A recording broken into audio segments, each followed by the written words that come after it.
Let's bring in on this broadcast a representative from PETA India. Radhika Suryavanshi is joining me on this broadcast. Radhika, good evening. I understand that the PETA is for this move. Can you explain to us why? Hi, thank you for having me over. See, please understand that first of all, pit bulls are specifically bred over various generations, specifically for fighting and to be aggressive in fights. And typically, they are trained and treated with violence, making them very fearful. And they're usually kept by people who are attracted to the tough habits. So they are used as guard dogs, attack dogs.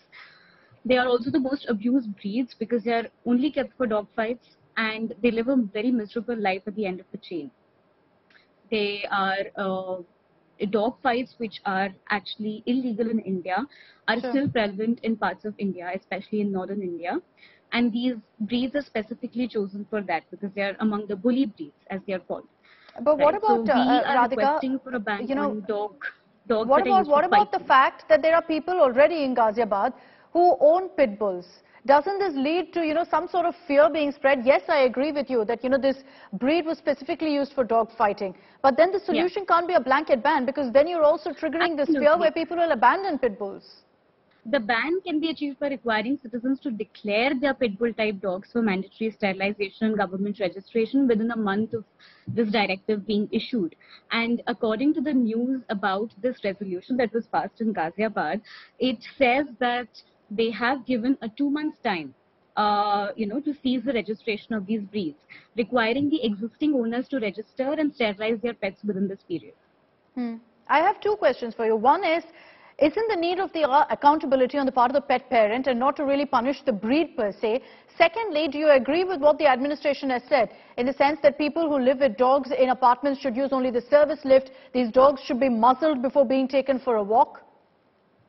So to answer your first question about the accountability, absolutely. I am completely with you when it comes to the point that these animals are being abused for the way they are. Right? These breeds, like I said, they are one of the most abused breeds on the planet because they are being used. They were bred specifically for this purpose and they are kept chained throughout the day. They are used for fighting. They're trained and treated with a lot of violence. So this is definitely the breed that is suffering. To answer your second question about whether or not dogs should be allowed in lifts and everything, first of all, let me clarify that the AWBI has a pet dog circular which clearly states that there are various rules. So, of course, you cannot, pet parents should also be very careful about, taking their dogs out for walks. I agree. Accountability is the need of the hour. But again, I'll ask that question about whether dogs are being punished in the process because of how pet parents have been raising them. And that is a question also that hopefully the authorities will be able to answer. Thanks, Radhika. I'm completely out of time. But thank you for joining us here on India Today.